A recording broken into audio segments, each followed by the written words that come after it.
ಪ್ರತಿಯೊಬ್ಬರಿಗೂ ನಮ್ಮ ಯೂಟ್ಯೂಬ್ ಚಾನಲ್ಗೆ ಸುಸ್ವಾಗತ.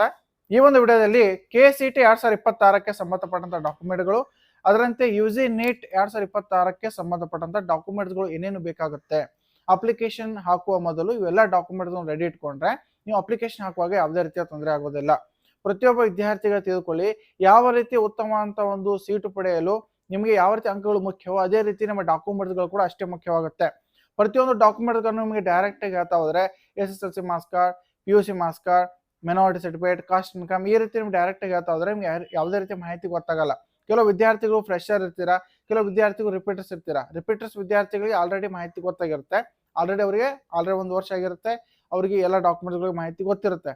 ಆದರೆ ಫ್ರೆಶರ್ ಯಾವೆಲ್ಲ ವಿದ್ಯಾರ್ಥಿಗಳು ಈ ವರ್ಷ 2026ರಲ್ಲಿ PUC ಎಕ್ಸಾಮಿನೇಷನ್ ಬರ್ತಾ ಇದ್ದೀರಾ, ಯಾವೆಲ್ಲ ವಿದ್ಯಾರ್ಥಿ ಈ ವರ್ಷ 2026ರಲ್ಲಿ KCET ಎಕ್ಸಾಮಿನೇಷನ್ ಹಾಗೂ NEET ಎಕ್ಸಾಮಿನೇಷನ್ ಬರ್ತಾ ಇದ್ದೀರಾ, ಆ ವಿದ್ಯಾರ್ಥಿಗಳಿಗೆ ಹಾಗೂ ಪಾಲಕರಿಗೆ ಕೆಲವೊಂದು ಡೌಟ್ಗಳು ಇರುತ್ತೆ. ಏನೆಲ್ಲ ಡಾಕ್ಯುಮೆಂಟ್ಸ್ಗಳು ನಾವು ರೆಡಿ ಇಟ್ಕೋಬೇಕಾಗತ್ತೆ, ಏನೆಲ್ಲ ಡಾಕ್ಯುಮೆಂಟ್ಸ್ಗಳು ಇದ್ರೆ ನಾವು ಈ ಒಂದು ಎಲಿಜಿಬಿಲಿಟಿ ಪಡ್ಕೋತೀವಿ, ಅರ್ಹತೆ ನಾವು ಗ್ರಾಮೀಣ ಪಡ್ಕೋಬೇಕಾಗಿದ್ರೆ ಏನು ಮಾಡಬೇಕಾಗತ್ತೆ, ಕನ್ನಡ ಮಾಧ್ಯಮ ಪಡೆಯಬೇಕಾಗಿತ್ತು, ಕನ್ನಡ ಮಾಧ್ಯಮ ನಾವು ರಿಸರ್ವೇಷನ್ ಪಡೆಯಬೇಕಾಗಿತ್ತು, ಮೀಸಲಾತಿ ಪಡೆಯಬೇಕಾಗಿತ್ತು, ನಾವೇನೆಲ್ಲ ಡಾಕ್ಯುಮೆಂಟ್ಗಳನ್ನು ಪಡೆಯಬೇಕು, ಅದರಂತೆ ಮಿನಾರಿಟಿ ಕೋಟಾ ಆಗಿರಲಿ, OBC ಸರ್ಟಿಫಿಕೇಟ್ ಆಗಿರಲಿ, ಈ ರೀತಿ ಏನೆಲ್ಲ ಡಾಕ್ಯುಮೆಂಟ್ಸ್ಗಳು ಬೇಕಾಗುತ್ತೆ ಆ ಒಂದು ಪ್ರತಿಯೊಂದು ಡಾಕ್ಯುಮೆಂಟ್ಸ್ಗಳ ಬಗ್ಗೆ ನಿಮಗೆ ಸಂಕ್ಷಿಪ್ತವಾದಂಥ ವಿವರಣೆ ಕೊಡ್ತಾ ಇದ್ದೀನಿ. ಮಿಸ್ ಮಾಡದೆ ಈ ಒಂದು ವಿಡಿಯೋನ ಪೂರ್ಣವಾಗಿ ನೋಡಿ.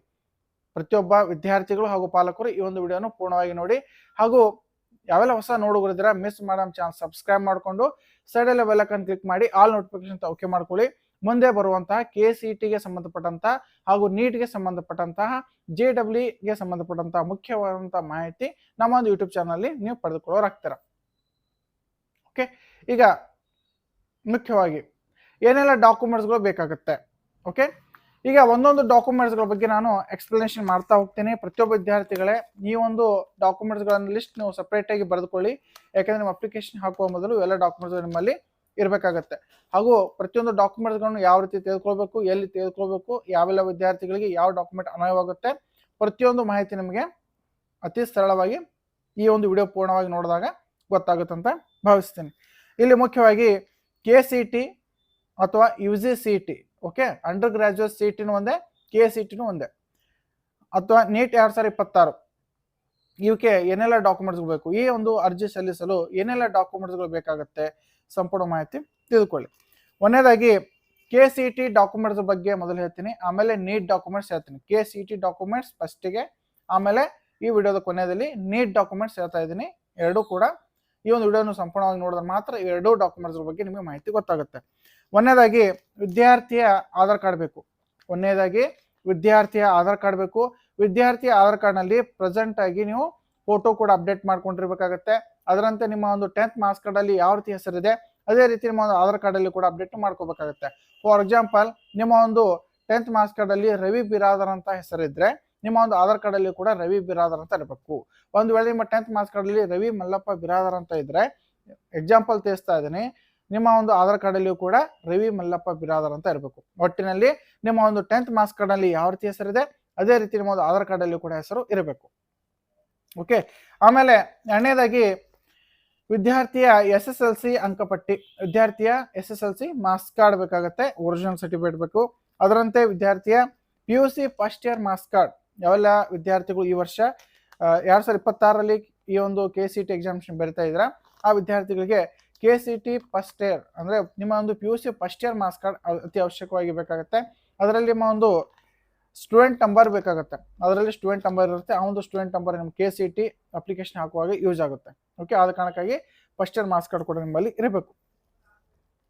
ಒಂದು ವೇಳೆ ಆಟೋಮೆಟಿಕ್ ಆಗಿ ಬೆಚ್ ಆದರೆ ಅದು ಸರ್ಟಿಫಿಕೇಟ್ ಅನ್ವಯ ಆಗೋದಿಲ್ಲ, ಆದರೆ ನೀವು ಆದಷ್ಟು ನಿಮ್ಮಲ್ಲಿ ಇಟ್ಕೊಳ್ಳಿ. ಓಕೆ, ಆಮೇಲೆ PUC second year marks card, ಯಾವೆಲ್ಲ ವಿದ್ಯಾರ್ಥಿಗಳು 2025ರಲ್ಲಿ, 2024ರಲ್ಲಿ, 2023ರಲ್ಲಿ ಈ ರೀತಿ ಪರೀಕ್ಷೆ ಬರೋದು, KCET ಎಕ್ಸಾಮಿನೇಷನ್ ಬರೋದು, ಈ ವರ್ಷ 2026ರಲ್ಲಿ ಮತ್ತೆ ಎಕ್ಸಾಮಿನೇಷನ್ ಬರಿತಾ ಇದ್ದೀರಾ, ಈ ಒಂದು KCET ಎಕ್ಸಾಮಿನೇಷನ್ ಬರೆಯೋಸ್ಕರ ಅಪ್ಲಿಕೇಶನ್ ಹಾಕ್ತಾ ಇದ್ದೀರಾ, ಪ್ರತಿಯೊಬ್ಬ ವಿದ್ಯಾರ್ಥಿಗಳಲ್ಲಿ PUC ಮಾರ್ಕ್ಸ್ ಕಾರ್ಡ್ ಇರುತ್ತೆ. ಆ ಒಂದು ವಿದ್ಯಾರ್ಥಿಗಳು PUC second year marks card ಕೂಡ ಇಲ್ಲಿ ಕಂಪಲ್ಸರಿ ನಿಮ್ಮಲ್ಲಿ ಇರಬೇಕು. ಓಕೆ, ಅದರಂತೆ proforma for study certificate, 1 to 12th ಅದರಲ್ಲಿ BO ಸಿಗ್ನೇಚರ್ ಆಗಿರಬೇಕು, ಅಥವಾ 12th first year and second year DDPO signature ಕೂಡ ಆಗಿರಬೇಕು. ಇಲ್ಲಿ ಮುಖ್ಯವಾಗಿ ವಿದ್ಯಾರ್ಥಿಗಳು ಗಮನಿಸಿ, ಪ್ರೊಫಾರ್ಮಾ ಫಾರ್ ಸ್ಟಡಿ ಸರ್ಟಿಫಿಕೇಟ್ ಇದೊಂದು ಮಾಡೆಲ್ ನಿಮಗೆ ಆಲ್ರೆಡಿ ಸ್ಕ್ರೀನಲ್ಲಿ ಕೂಡ ತೋರಿಸ್ತಾ ಇದ್ದೀನಿ. ಈ ಒಂದು ಸ್ಕ್ರೀನಲ್ಲಿ ತೋರಿಸ್ತಾ ಇರುವಂತೆ ನಿಮ್ಮ ಒಂದು ಸ್ಟಡಿ ಸರ್ಟಿಫಿಕೇಟ್ ನಿಮ್ಮಲ್ಲಿ ಇರಬೇಕು. ಪ್ರತಿಯೊಬ್ಬ ವಿದ್ಯಾರ್ಥಿಗಳು ಕೂಡ ಈ ಒಂದು ಸ್ಟಡಿ ಸರ್ಟಿಫಿಕೇಟ್ ಕಂಪಲ್ಸರಿ ಆಗಿ ಬರೆದುಕೊಳ್ಬೇಕಾಗುತ್ತೆ. ಫಸ್ಟ್ 1ನೇ ತರಗತಿಯಿಂದ 12ನೇ ತರಗತಿವರೆಗೆ. ಆದರೆ KCET ರೂಲ್ಸ್ ಪ್ರಕಾರ 7 ವರ್ಷ ಕಡ್ಡಾಯವಾಗಿ ಕರ್ನಾಟಕದಲ್ಲಿ ಕಲಿತವರಿಗೆ ಕ್ಲಾಸ್ ಎ ಅನ್ವಯವಾಗುತ್ತೆ. ಆದರೆ ಪ್ರತಿಯೊಬ್ಬರು ವಿದ್ಯಾರ್ಥಿಗಳು 1ನೇ ತರಗತಿಯಿಂದ 12ನೇ ತರಗತಿವರೆಗೆ ನಿಮ್ಮ ಒಂದು ಸ್ಟಡಿ ಸರ್ಟಿಫಿಕೇಟ್ ಅಂದರೆ ಪರ್ಫಾರ್ಮ್ ಫಾರ್ ಸ್ಟಡಿ ಸರ್ಟಿಫಿಕೇಟ್ ಯಾವ ರೀತಿ ನಿಮಗೆ ಸ್ಕ್ರೀನಲ್ಲಿ ತೋರಿಸ್ತಾ ಇದ್ದೀನಿ, ಈ ಒಂದು ಸ್ಟಡಿ ಸರ್ಟಿಫಿಕೇಟ್ನು ಕಂಪಲ್ಸರಿ ಆಗಿ ನಿಮ್ಮ ಒಂದು ಎಲ್ಲೆಲ್ಲೇನು ಶಾಲೆ ಕಲ್ತಿರ್ತೀರಾ ಅಲ್ಲಿ ಬರೆಸಿಕೊಂಡು ಆಮೇಲೆ ನಿಮ್ಮ ಸಂಬಂಧಪಟ್ಟಂತ ಕ್ಷೇತ್ರ ಶಿಕ್ಷಣಾಧಿಕಾರಿ ಅಂದ್ರೆ BO ಬ್ಲಾಕ್ ಎಜುಕೇಶನ್ ಆಫೀಸರ್ ಕಡೆ ಅಂತ ಸಿಗ್ನೇಚರ್ ಮಾಡಿಸಿರಬೇಕು ಹಾಗೂ ಮುದ್ರೆ ಕೂಡ ಹಾಕಿಸ್ಕೊಂಡಿರ್ಬೇಕು. ಅದರಂತೆ ನಿಮ್ಮ ಒಂದು ಮುಖ್ಯೋಪಾಧ್ಯಾಯರ ಸಹಿ ಆದ ನಂತರ BO ಸಿಗ್ನೇಚರ್ ಕೂಡ ಕಡ್ಡಾಯವಾಗಿ ಮಾಡಿಕೊಂಡ್ರೆ ಮಾತ್ರ ಈ ಒಂದು ಸರ್ಟಿಫಿಕೇಟ್ ವ್ಯಾಲಿಡ್ ಆಗುತ್ತೆ. ಓಕೆ. ಆಮೇಲೆ ಕನ್ನಡ ಮಾಧ್ಯಮ ಸರ್ಟಿಫಿಕೇಟ್, ಕನ್ನಡ ಮಾಧ್ಯಮ ಪ್ರಮಾಣ ಪತ್ರ. ಇಲ್ಲಿ ವಿದ್ಯಾರ್ಥಿಗಳಿಗೆ ಕನ್ಫ್ಯೂಷನ್ ಆಗುತ್ತೆ. ಕನ್ನಡ ಮಾಧ್ಯಮ ಪ್ರಮಾಣ ಪತ್ರ ಎಲ್ಲರಿಗೂ ಅನ್ವಯವಾಗುತ್ತಾ ಅಂತ ಇದ್ದಲ್ಲಿ ಎಲ್ಲರಿಗೂ ಅನ್ವಯವಾಗೋದಿಲ್ಲ. ಯಾವೆಲ್ಲ ವಿದ್ಯಾರ್ಥಿಗಳು 1ನೇ ತರಗತಿಯಿಂದ ಇಲ್ಲಿ ವಿದ್ಯಾರ್ಥಿಗಳು ಗಮನವಹಿಸಿ, ಯಾವೆಲ್ಲ ವಿದ್ಯಾರ್ಥಿಗಳು 1ನೇ ತರಗತಿಯಿಂದ 10ನೇ ತರಗತಿವರೆಗೆ ಕನ್ನಡ ಮಾಧ್ಯಮದಲ್ಲಿ ಅಭ್ಯಾಸ ಮಾಡಿದ್ದೀರಾ, ಯಾವೆಲ್ಲ ವಿದ್ಯಾರ್ಥಿಗಳು 1ನೇ ತರಗತಿಯಿಂದ 10ನೇ ತರಗತಿವರೆಗೆ ಕನ್ನಡ ಮಾಧ್ಯಮದಲ್ಲಿ ಅಭ್ಯಾಸ ಮಾಡಿದ್ದೀರಾ, ಕನ್ನಡ ಮೀಡಿಯಂ ಅಲ್ಲಿ ಅಭ್ಯಾಸ ಮಾಡಿದ್ದೀರಾ, ಆ ವಿದ್ಯಾರ್ಥಿಗಳಿಗೆ ಮಾತ್ರ ಈ ಒಂದು ಸರ್ಟಿಫಿಕೇಟ್ ಅನ್ವಯವಾಗುತ್ತೆ. ಸಂಬಂಧಪಟ್ಟಂತ ನಿಮ್ಮ ಒಂದು ಸಮೀಪದ ಬುಕ್ ಸ್ಟಾಲ್ಗಳಲ್ಲಿ ಈ ಒಂದು ಕನ್ನಡ ಮಾಧ್ಯಮ ಪ್ರಮಾಣ ಪತ್ರ ಪಡೆದುಕೊಳ್ಳಬೇಕು. ನಿಮ್ಮ ಸ್ಕ್ರೀನಲ್ಲಿ ತೋರಿಸ್ತಾರಂತೆ ಅದು ಕೂಡ A4 ಸೈಜ್ ಅಲ್ಲಿ ಇರಬೇಕು. ಓಕೆ. ನಿಮ್ಮ ಒಂದು ಫಾರ್ ಎಕ್ಸಾಂಪಲ್ ತೋರಿಸ್ತಾ ಇದ್ದೀನಿ ನೋಡಿ, ಇದು ಕನ್ನಡ ಮಾಧ್ಯಮ ಪ್ರಮಾಣ ಪತ್ರ. ಈ ರೀತಿ ಕನ್ನಡ ಮಾಧ್ಯಮ ಪ್ರಮಾಣ ಪತ್ರ ಇರಬೇಕು. ಅದರಂತೆ ನಿಮ್ಮ ಒಂದು ಸ್ಟಡಿ ಸರ್ಟಿಫಿಕೇಟ್ ಕೂಡ A4 ಈ ರೀತಿ ಇರಬೇಕು. ಓಕೆ. A4 ಪೇಜ್ ಅಲ್ಲಿ ಇರಬೇಕು. ಯಾಕಂದ್ರೆ ಅದರಲ್ಲಿ ತೆಳಗಡೆ BO ಸಿಗ್ನೇಚರ್ ಮಾಡಿಸುವುದು ಕಡ್ಡಾಯವಾಗಿರ್ತಾರೆ. ಆದ ಕಾರಣಕ್ಕಾಗಿ ನೀವು ಕಂಪಲ್ಸರಿ ಪಡೆದುಕೊಳ್ಳಬೇಕು. ಯಾವೆಲ್ಲ ವಿದ್ಯಾರ್ಥಿಗಳು 1ನೇ ತರಗತಿಯಿಂದ 10ನೇ ತರಗತಿವರೆಗೆ ಕನ್ನಡ ಮಾಧ್ಯಮದಲ್ಲಿ ಕಲ್ತಿದ್ರ ಅವರಿಗೆ ಮಾತ್ರ ಈ ಒಂದು ಕನ್ನಡ ಮಾಧ್ಯಮ ಸರ್ಟಿಫಿಕೇಟ್ ಅನ್ವಯವಾಗುತ್ತೆ. ಉಳಿದವರಿಗೆ ಯಾರಿಗೂ ಕೂಡ ಇದು ಅನ್ವಯವಾಗೋದಿಲ್ಲ. ನಾವು 1ನೇ ತರಗತಿಯಿಂದ 8ನೇ ತರಗತಿವರೆಗೆ ಕನ್ನಡ ಮಾಧ್ಯಮದಲ್ಲಿ ಕಲ್ತಿದ್ದೀನಿ, 9 ಹಾಗೂ 10ನೇ ತರಗತಿ ನಾನು ಇಂಗ್ಲಿಷ್ ಮೀಡಿಯಂ ಅಲ್ಲಿ ಕಲ್ತಿದ್ದೀನಿ ಅಂತ ಇದ್ದಲ್ಲಿ ನಿಮಗೆ ಈ ಒಂದು ಸರ್ಟಿಫಿಕೇಟ್ ಅನ್ವಯವಾಗೋದಿಲ್ಲ. ಕನ್ನಡ ಮಾಧ್ಯಮ ರಿಸರ್ವೇಷನ್ ನಿಮಗೆ ಅಂದ್ರೆ ಮೀಸಲಾತಿ ನಿಮಗೆ ಅನ್ವಯವಾಗೋದಿಲ್ಲ, ಸಿಗೋದಿಲ್ಲ.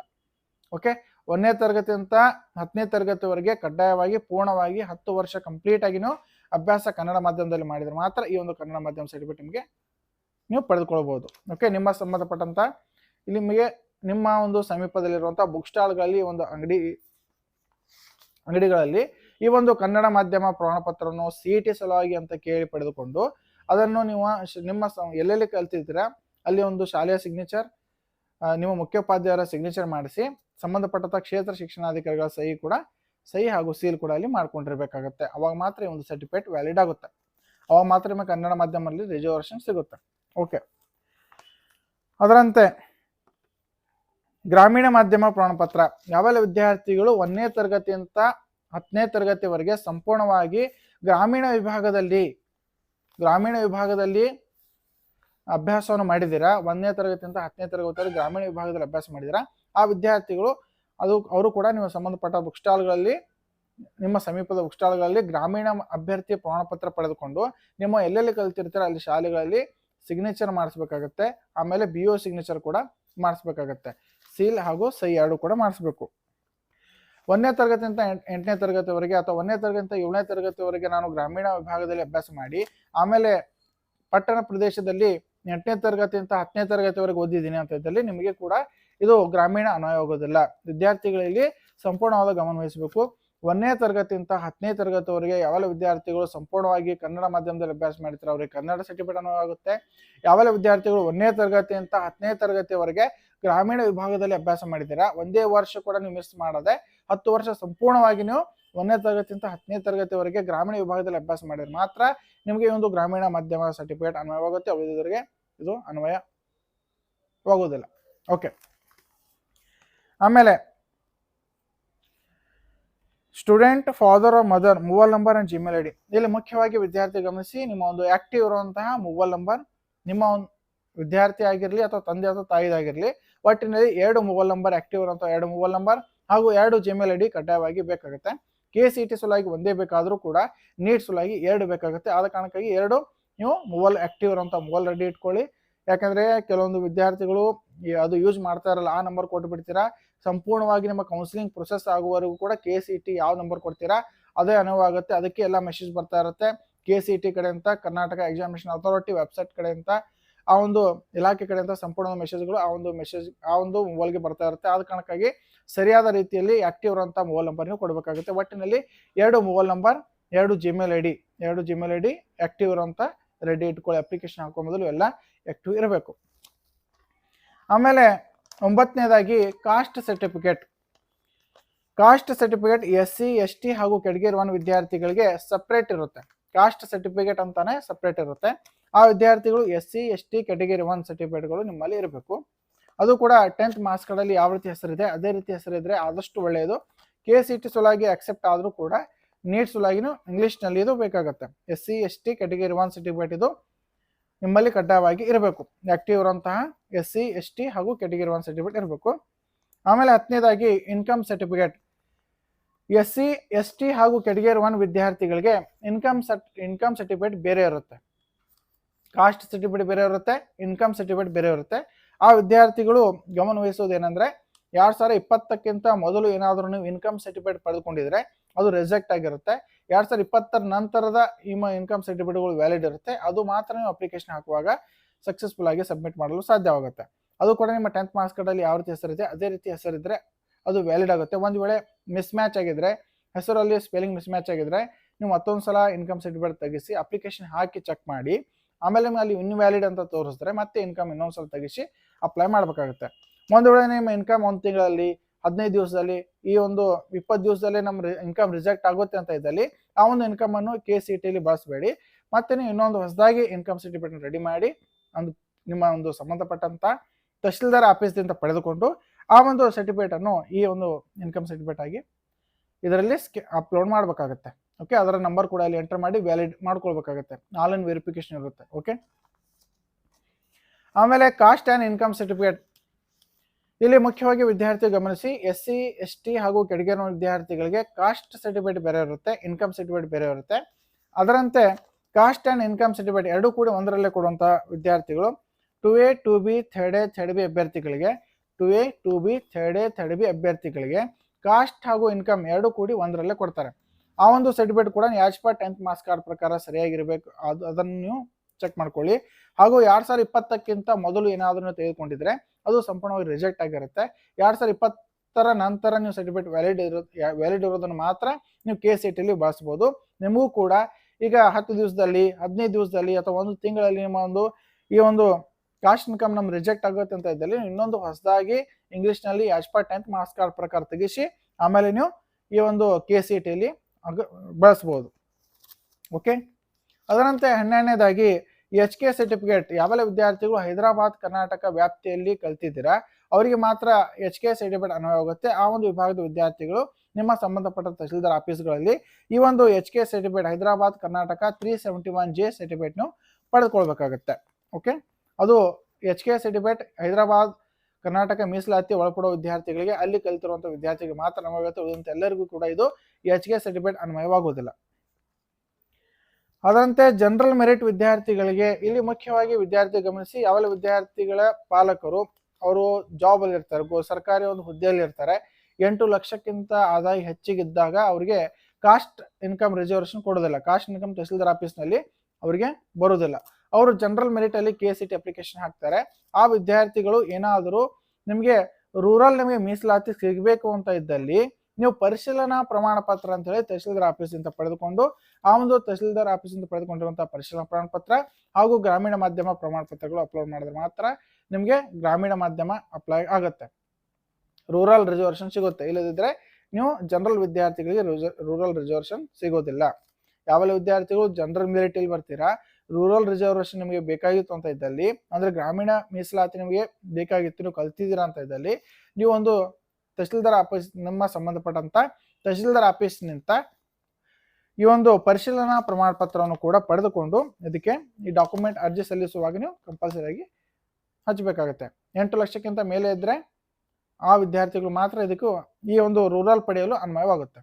ಓಕೆ, ಆಮೇಲೆ ಸ್ಟೂಡೆಂಟ್ ಬ್ಯಾಂಕ್ ಪಾಸ್ಬುಕ್ ಆಕ್ಟಿವ್ ಇರುವಂತಹ ಸ್ಟೂಡೆಂಟ್ ಬ್ಯಾಂಕ್ ಪಾಸ್ಬುಕ್. ಇಲ್ಲಿ ಮುಖ್ಯವಾಗಿ ವಿದ್ಯಾರ್ಥಿಗಳ ಬ್ಯಾಂಕ್ ಪಾಸ್ಬುಕ್ಗಳು ಇನ್ಆಕ್ಟಿವ್ ಆಗಿರುತ್ತೆ.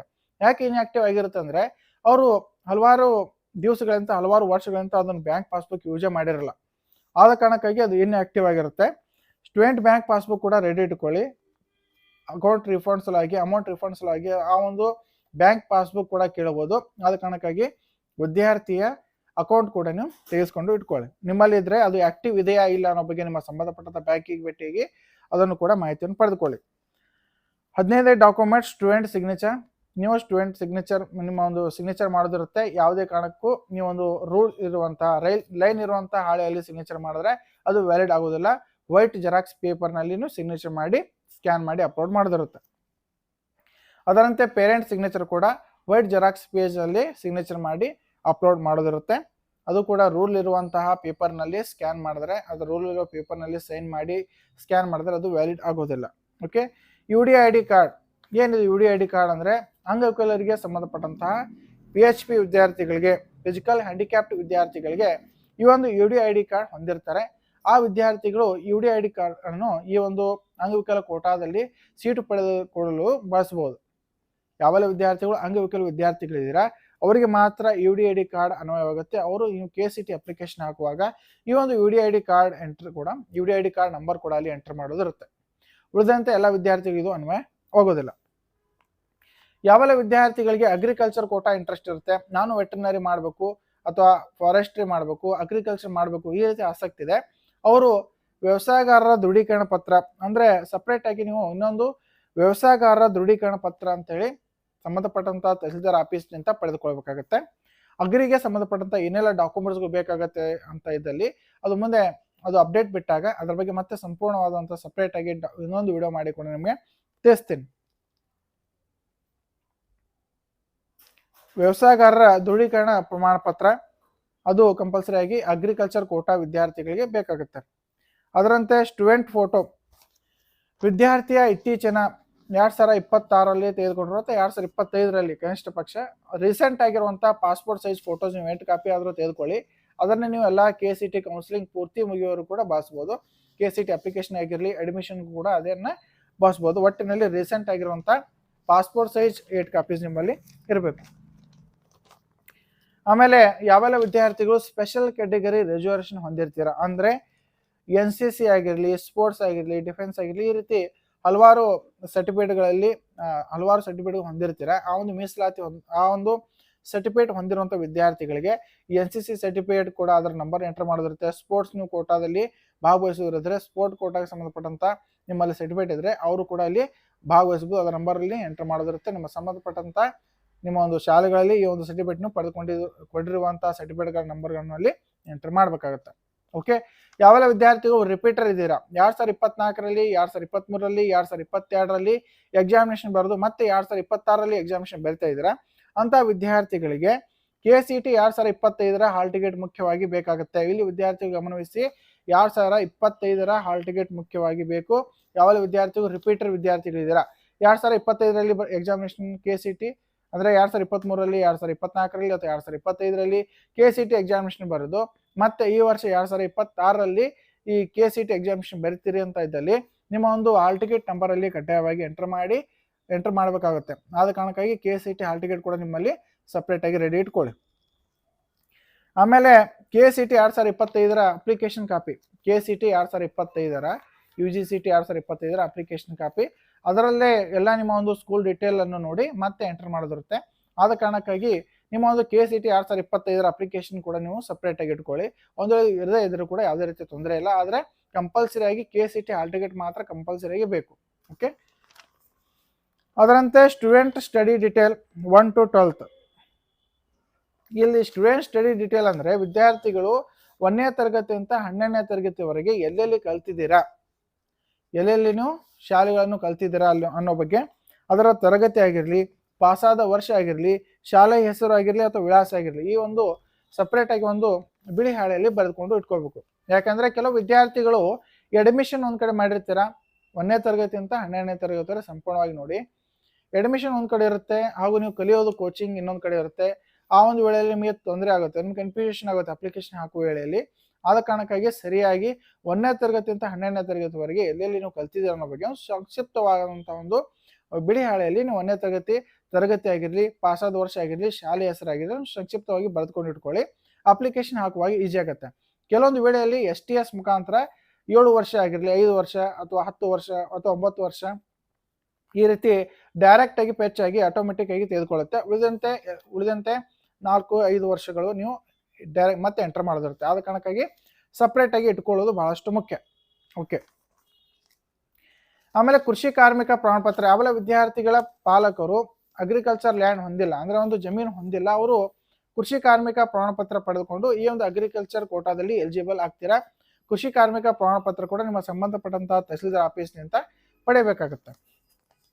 ಓಕೆ, ಅದರಂತೆ ನೀಟ್ 2026ಕ್ಕೆ ನೋಡಿ, ಮುಖ್ಯವಾಗಿ KCT ಹಾಗೂ ನೀಟ್ಗೆ ಸಂಬಂಧಪಟ್ಟ KCT ಡಾಕ್ಯುಮೆಂಟ್ಸ್ಗಳ ಬಗ್ಗೆ ನಿಮಗೆ ಸಂಪೂರ್ಣವಾದ ವಿವರಣೆ ಕೊಟ್ಟಿದ್ದೀನಿ.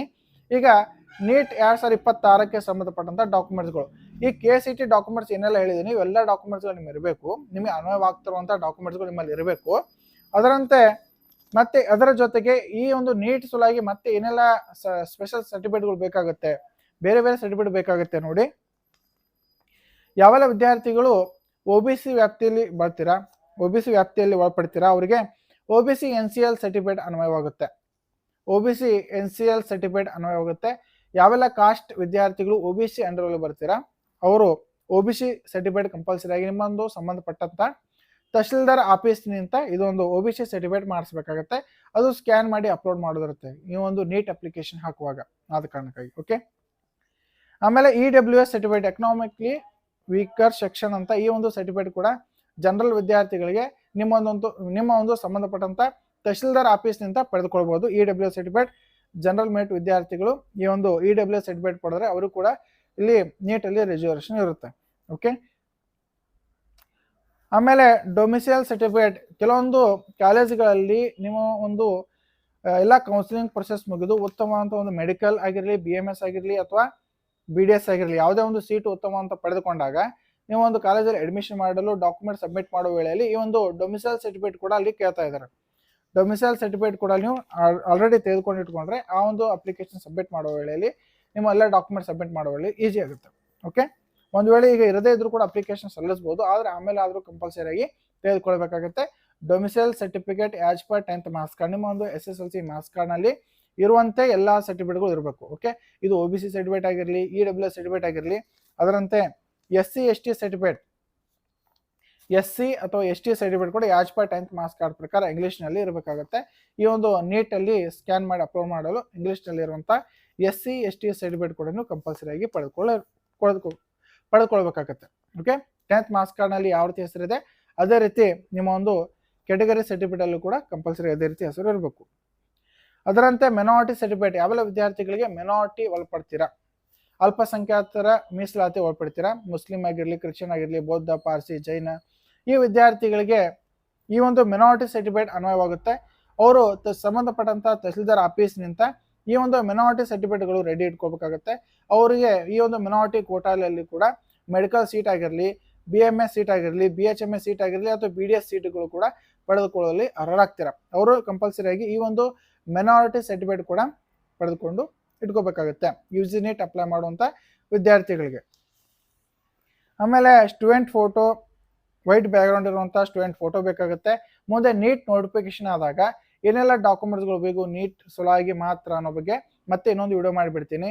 ವೈಟ್ ಬ್ಯಾಕ್ಗ್ರೌಂಡ್ ಫೋಟೋ ತೆಗೆದುಕೊಳ್ಳೋದಿರುತ್ತೆ, ಅದರ ಕೆಳಗಡೆ ಹೆಸರು ಹಾಕೋದಿರುತ್ತೆ, ಆಮೇಲೆ ಯಾವಾಗ ನೀವು ಫೋಟೋ ತೆಗೆದುಕೊಂಡಿದ್ದೀರಾ ಆ ಒಂದು ಡೇಟ್ ಮೆನ್ಷನ್ ಮಾಡೋದಿರುತ್ತೆ. ಅದು ನಿಮಗೆ ಆಮೇಲೆ ಆ ಒಂದು ನೋಟಿಫಿಕೇಶನ್ ಬಿಟ್ಟಾಗ UG ನೀಟ್ 2026 ನೋಟಿಫಿಕೇಶನ್ ಬಿಟ್ಟಾಗ ಅದ್ರ ಬಗ್ಗೆ ನಿಮಗೆ ಮಾಹಿತಿಯನ್ನು ಮತ್ತೆ ಇನ್ನೊಂದು ವಿಡಿಯೋ ಮಾಡಿ ಕೂಡ ಅಪ್ಲೋಡ್ ಮಾಡ್ತೀನಿ. ಆಮೇಲೆ ಲಿಂಗ್ವಿಸ್ಟಿಕ್ ಮಿನಾರಿಟಿ ವಿದ್ಯಾರ್ಥಿಗಳಿಗೆ, ಯಾವೆಲ್ಲ ವಿದ್ಯಾರ್ಥಿಗಳು ಲಿಂಗ್ವಿಸ್ಟಿಕ್ ಮಿನಾರಿಟಿ ಒಳಪಡ್ತೀರಾ ಅವರು ಸಂಬಂಧಪಟ್ಟಂತಹ ತಹಸೀಲ್ದಾರ್ ಆಫೀಸ್ನಿಂದ ಲಿಂಗ್ವಿಸ್ಟಿಕ್ ಮಿನಾರಿಟಿ ಸರ್ಟಿಫಿಕೇಟ್ ಕೂಡ ಕಡ್ಡಾಯವಾಗಿ ಪಡೆದುಕೊಳ್ಬೇಕು.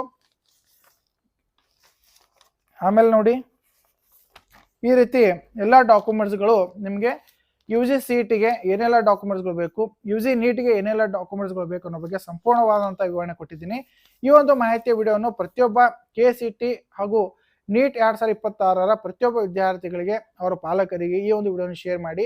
ಡಾಕ್ಯುಮೆಂಟ್ಸ್ಗಳು ಅತಿ ಸರಿಯಾಗಿ ನೀವು ರೆಡಿ ಇಟ್ಕೊಂಡಾಗ ಮಾತ್ರ ಅಪ್ಲಿಕೇಶನ್ ಸಲ್ಲಿಸಲು ಈಜಿ ಆಗುತ್ತೆ. ಆಮೇಲೆ ಉತ್ತಮವಾದಂಥ ಒಂದು ಸೀಟು ಪಡೆದುಕೊಳ್ಳಲು ಕೂಡ ಅರ್ಹತೆಯನ್ನು ಪಡೆದುಕೊಳ್ತೀರಾ. KCT 2026 ಹಾಗೂ ನೀಟ್ 2026ಕ್ಕೆ ಸಂಬಂಧಪಟ್ಟಂತ ಸಂಪೂರ್ಣವಾದಂಥ ಕೌನ್ಸಿಲಿಂಗ್ ಪ್ರೊಸೆಸ್ ನಾನು ಈ ಒಂದು ವಿಡಿಯೋದಲ್ಲಿ ನಮ್ಮ ಯೂಟ್ಯೂಬ್ ಚಾನಲಲ್ಲಿ ಅಪ್ಲೋಡ್ ಮಾಡ್ತಾ ಇರ್ತೀನಿ. ಮಿಸ್ ಮಾಡದೆ ನಮ್ಮ ಯೂಟ್ಯೂಬ್ ಚಾನಲ್ ಸಬ್ಸ್ಕ್ರೈಬ್ ಮಾಡಿಕೊಂಡು ಸೈಡಲ್ಲಿ ಬೆಲ್ಲೈಕನ್ ಕ್ಲಿಕ್ ಮಾಡಿ ಆಲ್ ನೋಟಿಫಿಕೇಶನ್ ಅಂತ ಪ್ರತಿಯೊಬ್ಬ ವಿದ್ಯಾರ್ಥಿಗಳು ಓಕೆ ಮಾಡ್ಕೊಳ್ಳಿ. ಹಾಗೂ ಈ ಒಂದು ಮಾಹಿತಿ ವಿಡಿಯೋನು ಪ್ರತಿಯೊಬ್ಬ KCET 2026 ನೀಟ್ 2026 ಎಕ್ಸಾಮಿನೇಷನ್ ಬರುವಂತಹ ಪ್ರತಿಯೊಬ್ಬ ವಿದ್ಯಾರ್ಥಿಗಳು ಕೂಡ ಈ ಒಂದು ಮಾಹಿತಿ ವಿಡಿಯೋವನ್ನು ಶೇರ್ ಮಾಡಿ. ಧನ್ಯವಾದಗಳು.